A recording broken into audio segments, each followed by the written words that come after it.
ఇది జిల్లా పరిషత్ ఉన్నత పాఠశాల మాధవపట్నం సామలకోట మండలం. ఈ స్కూల్ యొక్క పరిస్థితి, గ్రౌండ్ పరిస్థితి, ఈ లోపల పరిస్థితి ఎలా ఉన్నదంటే ఒక్కరోజు వర్షం వస్తే క్లాసుల్లో కూడా వెళ్ళలేని పరిస్థితి. ఇప్పుడు కొంచెం లైట్గా హైట్ చేసారు, ఒక 1 ఫీట్. వీళ్ళకి ఆడుకోవడానికి ప్లే గ్రౌండ్ కూడా లేదు. ఇది ఎంట్రన్స్ అయితే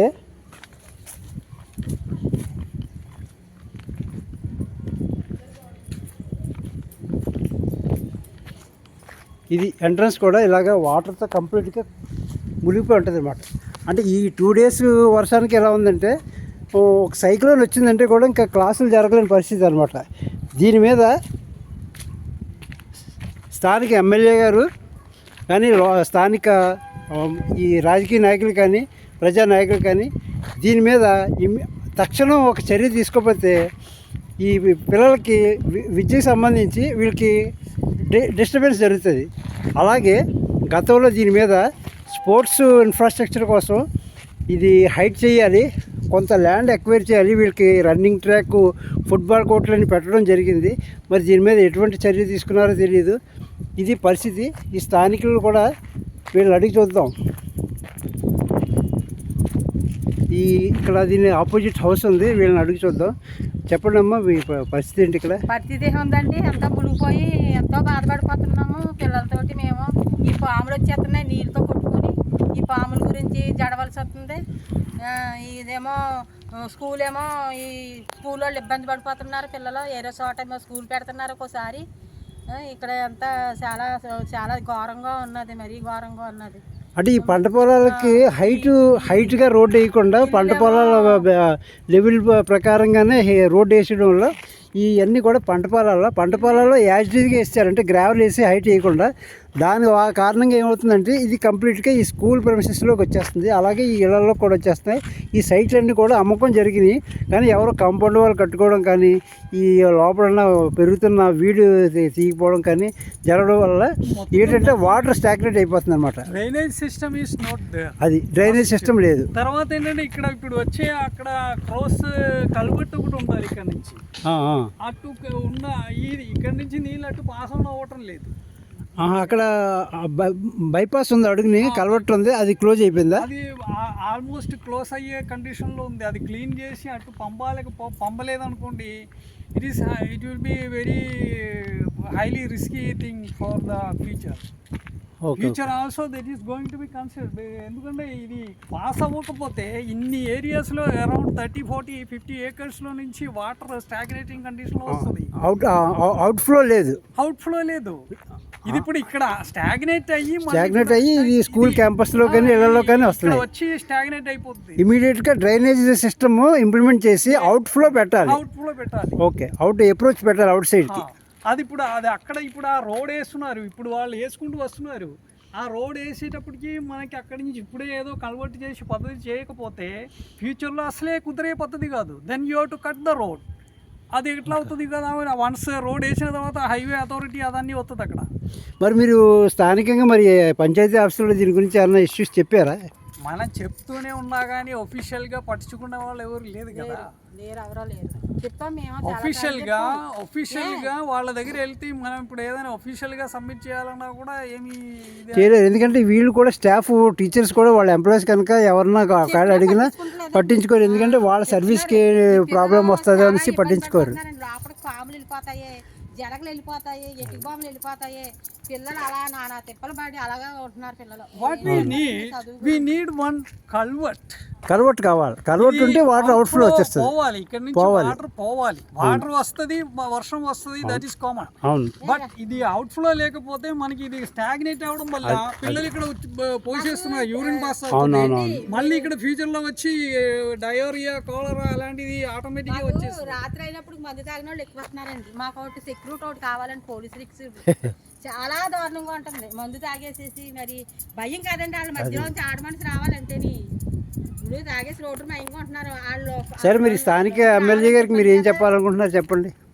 స్థానిక ఎమ్మెల్యే గారికి ఏం చెప్పాలనుకుంటున్నారు? మాకు ఈ రోడ్డు కొంచెం మెరక చేయమనండి. నీరు రాకుండా రోడ్డు కాదు, నీరు రాకుండా రోడ్డు మెరకవద్దు కానీ నీరు బయటికి పోవడానికి మీకు ఒక డ్రైనేజీ ఇమీడియట్ గా పెట్టించారు. అది ఇక్కడ నుంచి వాటర్ అవతలికి పోవాలి. అట్లీస్ట్ కాంక్రీట్ డ్రైన్ కట్టకపోయినా కానీ ఈ బకెట్ తోటి కనీసం ఒక గొయ్యిలాగా కడ వరకు తవ్వినా కానీ వాటర్ ఫ్లో అవుతుంది అవతలకి. వాటర్ గురించే మా ఇల్లు అవును, ఒరిగింది. అదే ఎంత అంటే అంత ఒరిగింది. అగ్ని మూలన ఉండవలసిన పై భాగాన్ని ఉండవలసినవి అన్నీ ఈ సంజంలో పెట్టాము. మా అన్ని ట్యాంకులు గింకులు అన్ని. సరే సరే సరే.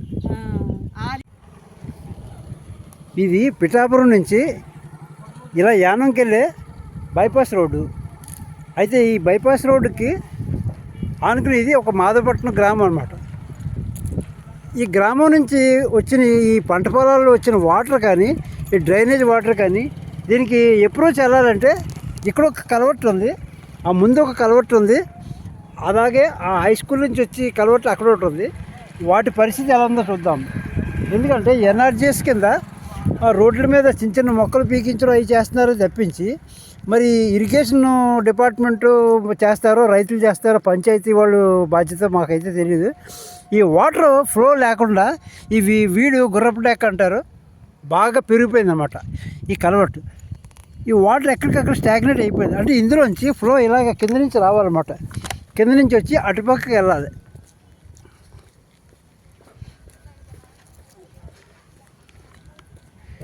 వాటర్ ఫ్లో ఇటుపక్క రావాలన్నమాట. కానీ ఇవన్నీ కూడా స్టాగ్నేట్ అయిపోయింది. మరి పంచాయతీ బాధ్యత తీసుకుంటారా, అగ్రికల్చర్ డిపార్ట్మెంట్ వాళ్ళు తీసుకుంటారా, ఇరిగేషన్ వాళ్ళు తీసుకుంటారా ఈ బాధ్యత? ఎందుకంటే కంటిన్యూగా ఒక 4 days 5 days వీక్ వర్షాలు పడితే కనుక ఈ పంట పొలాల్లో నీరు నిలబడిపోయి ఈ నీరు అలాగే ఇళ్ల మీదకి వచ్చేసి రోడ్లన్నీ ముంపు గురవుతున్నాయి. అలాగే హై స్కూల్ కూడా 2 రోజులు గట్టి కొడితే హై స్కూల్లోకి వాటర్ వచ్చేస్తుంది. దీని మీద శాశ్వత ప్రాతిపదికన ఒక చర్య తీసుకుంటారని ఒక ఉద్దేశంతో ఈ యొక్క వీడియో తీసి పెట్టడం జరుగుతుంది. స్థానిక ఎమ్మెల్యే గారికి ఈ వీడియో పంపించడం జరుగుతుంది. మరి ఆయన అనుచరుల్ని పంపించి దీని మీద ఒక రిపోర్ట్ తెప్పించుకుని ఏ చర్య తీసుకుంటే బాగుంటుందో ఒక పరిశీలన చేయాలని కోరడం జరుగుతుంది. ఇక్కడ ఇది Madhavapatnam high school back side, ఇది ఇక్కడ హై స్కూల్ ఉంది, మాధవపట్నం హై స్కూల్. ఆ high school back side part ఇది అంతాను. ఇవన్నీ కూడా ప్యాడీ ఫీల్డ్స్. ఈ ప్యాడీ ఫీల్డ్స్లో వాటర్ స్టాగ్నేట్ అయిపోవడం వల్ల అంటే దీనికి ఇది ఇక్కడ ఒక సబ్స్టేషన్ కూడా ఉంది, సబ్స్టేషను ఉంది, అది కూడా ప్యాడీ ఫీల్డ్స్ మధ్యలో ఉంది. దానికి కూడా సరైన వే కానీ ఏమీ లేదు.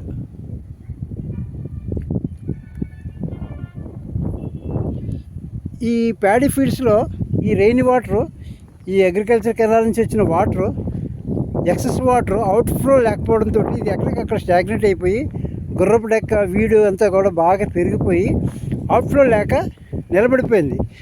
ఎప్పుడైనా 2-3 రోజులు వర్షం కంటిన్యూగా కొడితే కనుక ఈ వాటరు ఊళ్ళోకి వచ్చేస్తుంది, ఆ స్కూల్స్లోకి ప్రొఫెసెస్లోకి ఎంటర్ అయిపోతుంది అనమాట. ఇది వరకైతే ఇటు నుంచి అటుపక్క కొట్టేది, ఇప్పుడు హైవే వేస్తున్నారు కనుక మరి అది క్లోజ్ చేశారో ఏంటో తెలియదు. ఇటుపక్క కూడా రెయిన్ వాటర్ ఒక చెరువులాగా ఉంది. మరి ఇది ఆర్టిఫిషియల్గా వీళ్ళు తయారు చేసుకున్నారో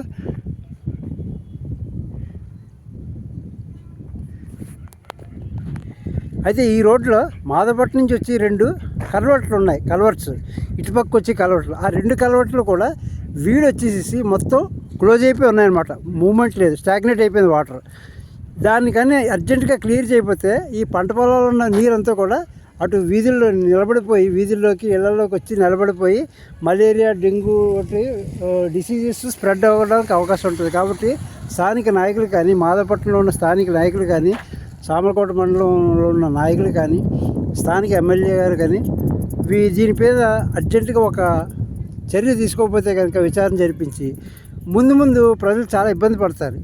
ఎందుకంటే prevention is better than cure అనే పద్ధతిలో మనం రోగాలు రాకముందుగానే మనం ఈ దోమల బారిన పడకుండా కాపాడుకోవాల్సిన బాధ్యత మనకు ఉందని ఈ వీడియో ద్వారా తెలియజేయబడుతుంది. ఇది కాకినాడ సామర్లకోట రోడ్డు. ఇది ఈ రోడ్డుకి ఇరుపక్కల కూడా ఇరిగేషన్ కెనాల్ ఉంది. అది గోదావరి నుంచి వచ్చే పాయ సావకోట నుంచి. ఇది పంట కాలంలో ఎక్సెస్ వాటర్ వచ్చి కెనాల్, ఇది వేస్ట్ వాటర్ వచ్చి. ఈ రెండు కూడా పూర్తి స్థాయిలో నిండిపోయినాయి, అంటే రోడ్ లెవెల్ కంటే హైట్గా నిండిపోయినాయి. ఇప్పుడు ఇది ఈ 3 రోజులు కురిసిన సైక్లోన్ మాంతా తుఫాను కారణంగా ఈ వాటర్ రోడ్ లెవెల్ కంటే కూడా హైట్గా వచ్చాయి కార్నర్ ఈ 2 కెనాల్స్లో. ఇది ఎండమూరి వీరేంద్రనాథ్ సరస్వతి విద్యాపీఠం. ఇది బ్రిడ్జి కంటే హై లెవెల్లో వాటర్ ఫ్లో అవుతుంది. అలాగే ఎందుకంటే ఇటువంటి తూటు తీయకపోవడం వల్ల. అలాగే ఇటుపక్క కూడా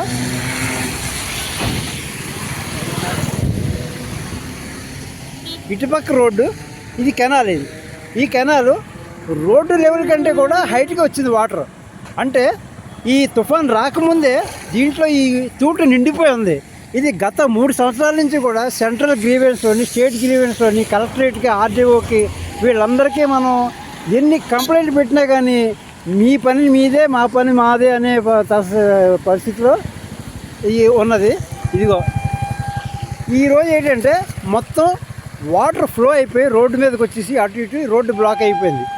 గతంలో పెట్టడం జరిగింది, ఎందుకంటే రోడ్డు వాటర్ ఫ్లో లేకపోతే వాటర్ స్టాగ్నేట్ అయిపోయి రోడ్డు కింద ఉన్న మట్టి పీల్చుకుని మెత్తగా అయిపోయి ఈ రోడ్డు స్ట్రెంత్ వీక్ అయిపోయి రోడ్డు డ్యామేజ్ అవుతుందని గత 3 సంవత్సరాల నుంచి కూడా నేను ఎన్ని మొత్తుకున్నా కానీ డోంట్ కేర్ అనే పాలసీలో జరుగుతున్నాయి. అంటే పొలిటికల్ పార్టీస్ ఎవడి మీద వాడు, వీడి మీద వాడి మీద వీళ్ళ డామినేషనే తప్పించి, వీళ్ళ పార్టీ డామినేషన్ తప్పించి పబ్లిక్ యూటిలిటీ పబ్లిక్ సర్వీసెస్లో మనం ఎంతవరకు ట్రాన్స్పరెన్సీ ఇస్తున్నామో, మన సర్వీసులు ఏంటి, మనం తీసుకునే జీతాలు ఏంటి, మనం ఏం చేయాలనే విధానం లేకపోవడం మన దౌర్భాగ్యం.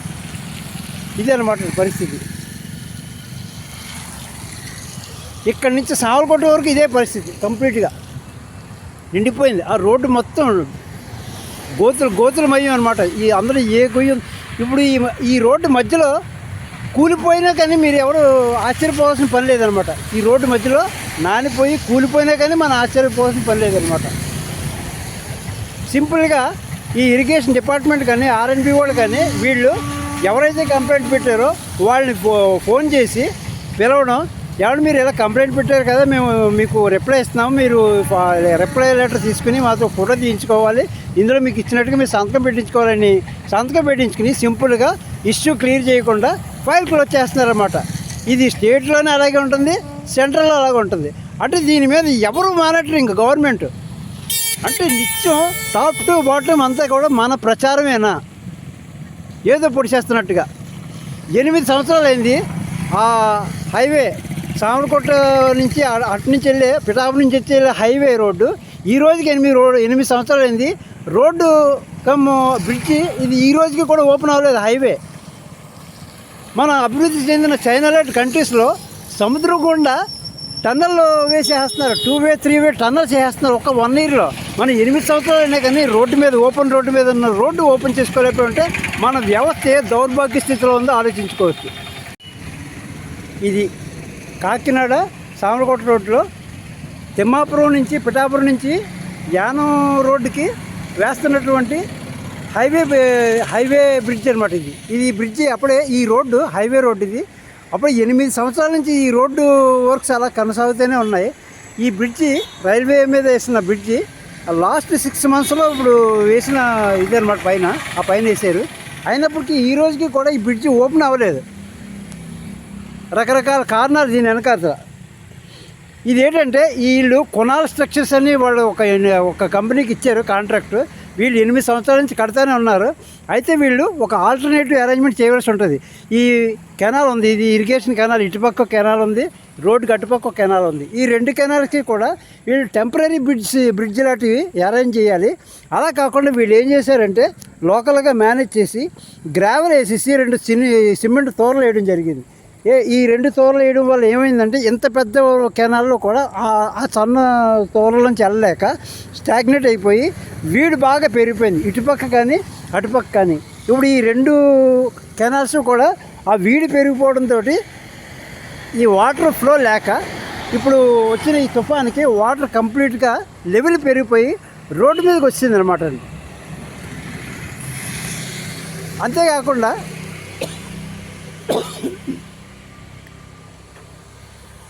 ఎప్పుడైతే వాటర్ ఫ్లో లేదో, వాటర్ ఫ్లో లేకపోవడం వల్ల ఏమవుతుందంటే ఈ వాటర్ ఇలా స్టాగ్నేట్ అయిపోయి ఇటుపక్క వాటర్ అటుపక్క వాటర్ స్టాగ్నేట్ అయిపోయి ఈ రోడ్డు కింద ఉన్న మట్టిలోకి పీల్చుకుంటుంది. ఎప్పుడైతే మట్టి పీల్చుకుందో స్ట్రాంగ్గా ఉన్నటువంటి ఈ రోడ్డు కింద ఉన్న మట్టి సాయిల్ లూజ్ అయిపోయి రోడ్డు డ్యామేజ్ అవుతుంది.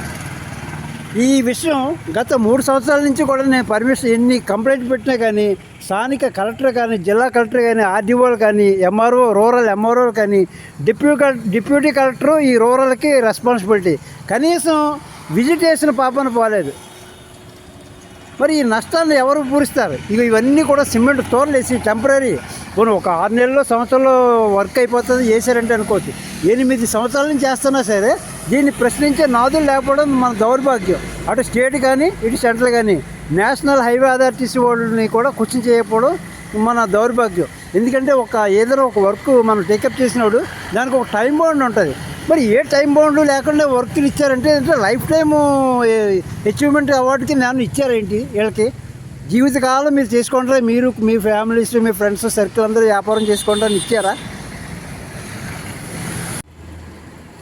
ఇది ఈ బ్రిడ్జ్ కింద ఉన్న ఈ రైల్వే ట్రాక్ బ్రిడ్జ్ కింద వేసిన ఈ పంట పొలాల్లోంచి వచ్చి ఎక్సెస్ వాటర్ అనమాట. దీనికి ఫ్లో లేకపోవడం వల్ల ఇది మొత్తం అంతా కూడా స్టాగ్నేట్ అయిపోయింది. పంట పొలాల నుంచి వచ్చి స్టాగ్నేట్ అయిపోయింది. ఇదంతా కూడా ఓపెన్ చేయకూడదు. ఇప్పుడు ఈ వర్షాల వల్ల ఇప్పుడు ఈ మట్టి తీసారనమాట. ఇది లేకపోతే ఇదంతా కూడా ఒక రోడ్డు కింద కప్పెట్టేసారు, ఇలా కప్పెట్టేసారు. ఈ విషయం గురించి ఇరిగేషన్ డిపార్ట్మెంటు సెక్రటరియట్లో ఉన్న చీఫ్ ఇంజనీర్కి కానీ, ప్రిన్సిపల్ సెక్రటరీకి కానీ, డిప్యూటీ సీఎం పేషీకి, సీఎం పేషీకి, సిఎస్ గవర్నమెంట్ ఆఫ్ ఆంధ్రప్రదేశ్కి ఇంతమందికి ఈమెయిల్ పెట్టి సెంట్రల్ గ్రీవెన్స్లో ఒక కంప్లైంట్ పెట్టినా కానీ దీని మీద ఇసుమంత కూడా స్పందించకపోవడం పబ్లిక్ చేసుకున్న దౌర్భాగ్యం. నిత్యం ప్రచారాలు ఇవన్నీ కూడా ఈరోజు పీకిన మీదకి వచ్చాక ఇప్పుడు తీశారన్నమాట. ఇవన్నీ కూడా